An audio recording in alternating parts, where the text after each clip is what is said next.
आज जो हमारे पास डाउट प्रॉब्लम है ये डाउट है कौरव का। तो क्वेश्चन देख लेते हैं क्या है। क्वेश्चन ये है, a spherical ball of mass m equal to 5 kg rest between two planes which makes angle of 30 degree and 45 degree respectively with the horizontal. The system is in equilibrium.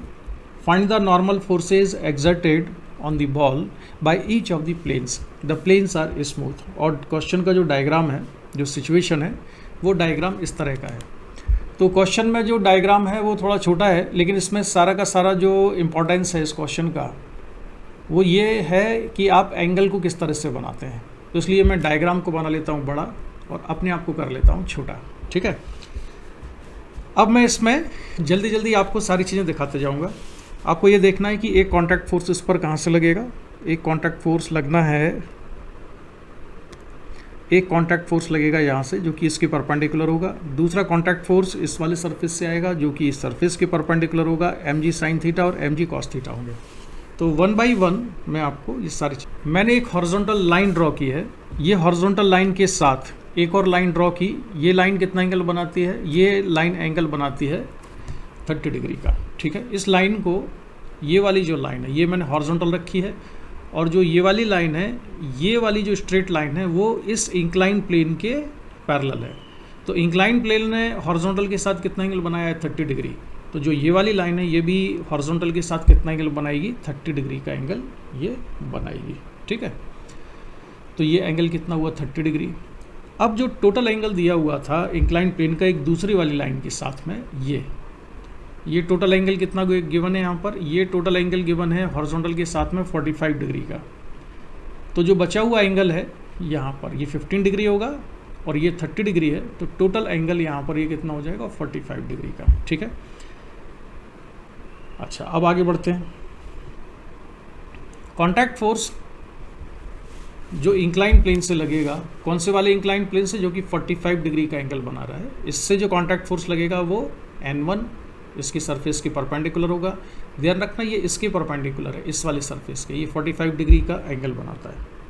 इसके बाद अगर हम एंगल देखें तो इस normal का इस 30 degree वाली लाइन के साथ में एंगल कितना हो जाएगा? 75 डिग्री, क्योंकि ये 45 डिग्री एंगल था और ये 30 डिग्री एंगल है। तो ये टोटल एंगल कितना बन जाता है? 75 डिग्री का। अब अगर हम N1 को रिजॉल्व करें तो N1 का एक कंपोनेंट आएगा N1 साइन 75 डिग्री। ध्यान रखना ये जो N1 साइन 75 डिग्री है ये किसके परपेंडिकुलर है? ये है परपेंडिकुलर उस लाइन के जो कि ये वाली लाइन है जो हॉरिजॉन्टल से 30 डिग्री का एंगल बनाती है। ये वाली लाइन, ये हॉरिजॉन्टल से जो 30 डिग्री का एंगल बना रही है इस लाइन के परपेंडिकुलर है ये N1 साइन 75 डिग्री। और N1 का जो दूसरा कंपोनेंट आएगा वो कंपोनेंट ले रहा हूँ मैं इधर N1 कॉस 75 डिग्री, राइट। तो एक कंपोनेंट हो जाएगा N1 कॉस 75 डिग्री। ठीक है, अब बढ़ते हैं आगे।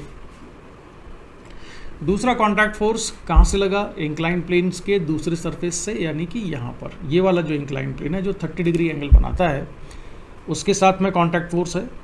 और इस कॉन्टैक्ट फोर्स को हमने नाम दिया है N2 के बराबर।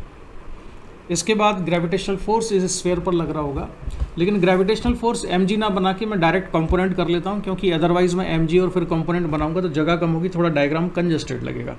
तो इसको हम कर लेते हैं mg साइन 30 और दूसरा कंपोनेंट है mg कॉस 30 डिग्री, राइट। अब हमारे काम के फोर्स जो हैं उनको मैं अलग से डायग्राम में शो करता हूँ। हमारे काम के जो फोर्सेस हैं वो यहाँ पर बनाऊंगा इधर, और ये जो स्फीयर था यहाँ पर, इस वाले स्फीयर को ले जाके मैंने यहाँ पर बना लिया है। और जो काम के हमारे फोर्स हैं जो कि कैलकुलेशन में हेल्प करेंगे, मैं केवल उन फोर्सेस को यहाँ पर बनाता हूँ। तो एक फोर्स जो हमारे लिए यूज़फुल है वो है mg साइन 30 डिग्री, दूसरा mg कॉस 30 डिग्री, तीसरा फोर्स है N1 कॉस 75 डिग्री, और एक फोर्स है N1 साइन 75 डिग्री। ये सारे फोर्सेज यहाँ पर भी लगे हुए थे। ठीक है, मैंने इनको अलग करके सेपरेट कर लिया है, जिससे कि मैं इक्वेशन जब बनाऊँ तो आपको साफ साफ दिखे कि किस डायरेक्शन में मैं इक्वेशन लिख रहा हूँ और उसमें कौन से फोर्सेज इन्वॉल्व होंगे। ठीक है, और एक फोर्स और है N2 जो कि 30 डिग्री वाले प्लेन ने लगाया था स्फीयर पर। इन सारे फोर्सेस की ज़रूरत पड़ी हमें कैलकुलेशन करने में। तो यहाँ पर सबसे पहले जो मैं इक्वेशन लिखूंगा वो इक्वेशन लिख रहा हूँ मैं इस डायरेक्शन में, ठीक है। 30 डिग्री एंगल बनाने वाले इंक्लाइन प्लेन के अलोंग में इक्वेशन लिखूंगा। इस डायरेक्शन में केवल दो फोर्सेस हैं, एक है mg sin 30, दूसरा है n1 cos 75 डिग्री। इसमें केवल एक अननोन क्वांटिटी है n1 cos 75 डिग्री की वैल्यू भी हम निकाल लेंगे, mg sin 30 डिग्री भी कैलकुलेट कर लेंगे। इसलिए अगर मैं इस डायरेक्शन में इक्वेशन लिखता हूँ तो n1 कैलकुलेट हो जाएगा इजीली। तो अब मैं हो जाता हूँ ज़रा साइड में और आप देखिए यहाँ पर कैलकुलेशन। तो इस डायरेक्शन में अगर हम इक्वेशन लिखते हैं तो इक्वेशन क्या बनेगी, इक्वेशन आएगी n1 cos 75 degree equals to mg sin 30, ठीक है।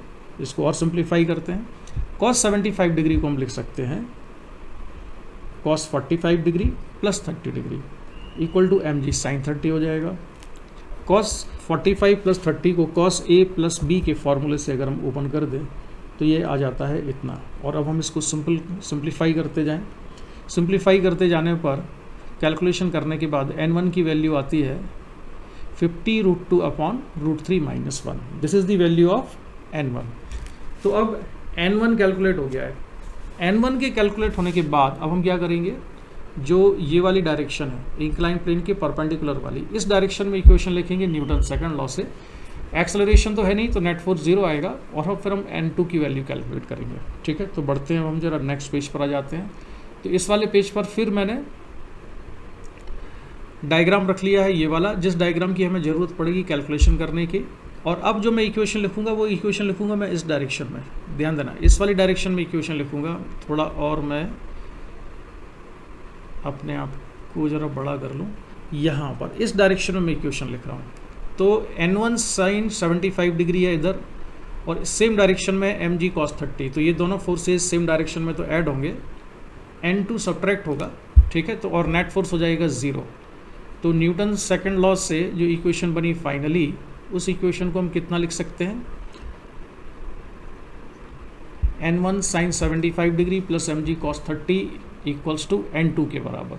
यहाँ पर भी sin 75 डिग्री को हम लिख सकते हैं sin 45 डिग्री प्लस 30 डिग्री, और फिर हम कैलकुलेशन करेंगे sin a प्लस b का फॉर्मूला लगा के। तो ये होगा sin 45 cos 30 plus sin 30 cos 45 plus mg cos 30 equals to n2 के बराबर, राइट। अब यहाँ पर ये वैल्यूज़ रख दें हम एंगल की, तो डिफरेंट एंगल्स की वैल्यूज़ रख देते हैं। वैल्यूज़ रखने के बाद फर्दर कैलकुलेशन करें और सिंप्लीफाई करते हैं इसको और कैलकुलेट करते हैं। देखते जाइए कैलकुलेशन किस तरह से स्टेप बाय स्टेप मैंने कैलकुलेशन की है। Basically beginners point of view से मैं सॉल्व कर रहा हूँ कि जिन्होंने अभी स्टार्ट किया है 11th क्लास में पढ़ना, उन स्टूडेंट्स को इसका कैलकुलेशन भी इजीली समझ में आ जाए। नेक्स्ट स्टेप ये होगी, ठीक है। इसके बाद नेक्स्ट स्टेप, अब ये हाइड ना हो जाए इसलिए मैं थोड़ा शिफ्ट हो जाता हूँ, अपनी पोजीशन बदल लेता हूँ। तो ये n2 और फर्दर कैलकुलेशन करने के बाद हमारे पास ये रिलेशन आता है और यहाँ पर फाइनल रिजल्ट अब हमारे पास आएगा 100/√3 - 1 equal to n2। So this is the value of n2, और उससे पहले हम n1 की वैल्यू ऑलरेडी कैलकुलेट कर चुके हैं। तो n1 की वैल्यू आप देख रहे हो यहाँ पर आ चुकी है, this is the value of n1, और n2 ये है। और इस तरह से ये जो दोनों नॉर्मल रिएक्शन है, ये दोनों नॉर्मल रिएक्शन हमने कैलकुलेट कर लिए, ठीक है। तो मुझे लगता है कि आपको ये कैलकुलेशन कॉन्सेप्ट और क्वेश्चन क्लियर हो गया होगा, समझ में आ गया होगा। Bye bye.